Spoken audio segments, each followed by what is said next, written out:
असेल आणि ऐकला असेल, महाराष्ट्रभरासमोर एकच प्रश्न आहे की मुंबईचा महापौर नेमका कोण होणार। चक्राकार आरक्षण पद्धती असेल, त्यानंतर होणारी सोडतीची जी पद्धत आहे त्याविषयी तर मला जाणून घ्यायचं आहे। यंदा मात्र जर संधी मिळाली तर मात्र ज्या प्रकारे एक शक्यता आम्ही वर्तवलेली आहे ती शक्यता प्रत्यक्षात खरी ठरू शकते का? सचिनजी, मला वाटतं अशी शक्यता माध्यमांनी वर्तवली आहे आणि गेल्या 20 वर्षांमध्ये जर आपण पाहिलं तर अनुसूचित जमातीचं आरक्षण पडलेलं नाही आणि या संदर्भात आम्ही ज्या वेळेला मागील 20 वर्ष माहिती घेण्याचा जेव्हा प्रयत्न केला तर बरं, अनुसूचित जमातीच्या केवळ 2च जागा आहेत, एक महिला आणि एक पुरुष। बरोबर, त्यामुळे जनरली सर्वसाधारणपणे अशा प्रकारचं आरक्षण टाकलं जात नाही, अशा प्रकारचीच माहिती मिळत आली आहे।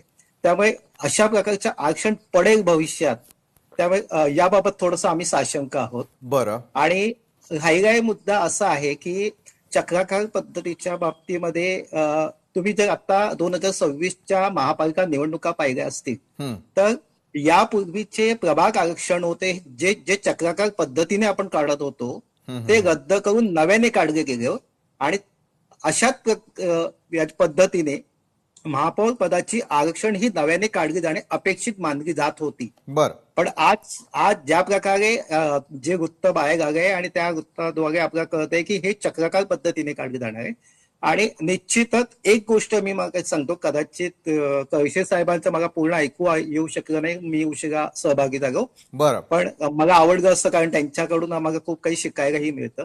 पण एक गोष्ट आहे की मागील 2 महापौर हे सर्वसाधारण गटांमध्ये झालेले आहेत, या प्रवर्गामध्ये झाले, त्यामुळे पुढील जो महापौर होईल तो खुल्या गटातला होणार नाही हे तर निश्चित आहे।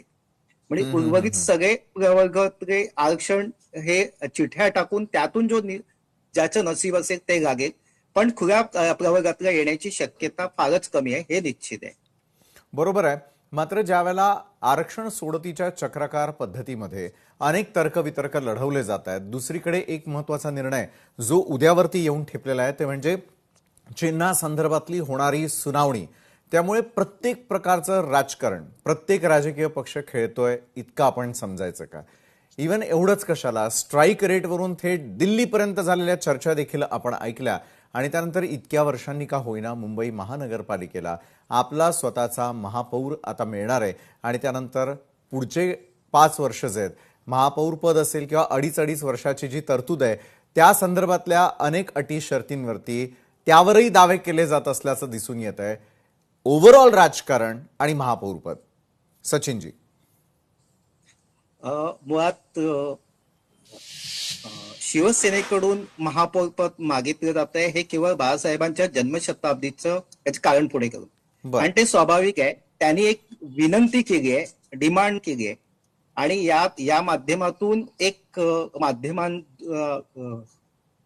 हे सगळे आपल्या बातम्या होतात आहेत। परंतु एक गोष्ट महत्वाची आहे की या सगळ्या प्रक्रियेमध्ये शिवसेना कुठेही भाजपला ताणून धरणार नाहीये, कारण दोघेही या महायुतीचे घटक पक्ष आहेत आणि दोघेही संगनमताने महापौर आणि उपमहापौर जे शक्य झाल्यास, मी शक्य जर हा शब्द एवढ्यात करताच बोलतोय की उपमहापौर पद घ्यावं की नाही हे त्या संबंधित पक्षावरती अवलंबून असतं, त्यामुळे त्यांनी जर घेतलं तर ते उपमहापौर पद। पण ज्या प्रकारे मला असं वाटतंय की यापूर्वी शिवसेना आणि भाजप यांची युती होती आणि या युतीमध्ये भाजपच्या वाट्याला ज्या उपमहापौर पद जायचं, सुधार समिती जायची, शिक्षण समिती जायची किंवा वैधानिक समिती विशेष समित्यामधल्या काही समित्या जायच्या, तशा प्रकारे विभागणी होऊ शकते। म्हणजे या युतीच्या काळामध्ये युतीमध्ये पूर्वी शिवसेना हा मोठा पक्ष भाऊ होता, आता या युतीमध्ये भाजप हा मोठा भाऊ आहे आणि शिवसेना हा छोटा भाऊ आहे, त्यामुळे पूर्वी भाजपच्या वाट्याला ज्या ज्या कमिट्या येत होत्या त्या आता शिवसेनेच्या वाट्याला येतील। नक्कीच, धन्यवाद सचिन थानजी, तुम्ही आमच्यासोबत जोडला गेलात आणि इतक्या महत्त्वाच्या विषयावरती आपला देखील एक टेक दिलात त्यासाठी। एकूणच काय तर तुमच्या लक्षात आतापर्यंत आलं असेलच, जर मुंबईचं महापौर पद अनुसूचित जमाती म्हणजे एसटी प्रवर्गासाठी आरक्षित झालं तर सत्ताधारी भाजप शिवसेना महायुतीला मोठा राजकीय धक्का बसू शकतो। विशेष म्हणजे संख्याबळ असूनही केवळ आरक्षणामुळे भाजपला या मानाच्या पदावरती पाणी सोडावं लागण्याची शक्यता आहे। अशा परिस्थितीत संख्याबळात मागं असूनही उद्धव ठाकरेंची शिवसेना मात्र बाजी मारू शकते आणि त्यामुळे आगामी महापालिका निवडणुकीत भाजप सर्व काही जिंकूनही महापौरपद गमावणार का आणि हारकर जीतने वाले को बाजीगर कहते हैं या उक्तीप्रमाणे ठाकरे बाजी मारणार का हे पाहणं औत्सुक्याचं ठरेल. वेळ झालेली आहे आणखी एका छोट्याशा ब्रेकची. ब्रेकनंतर आणखी एक महत्त्वाचं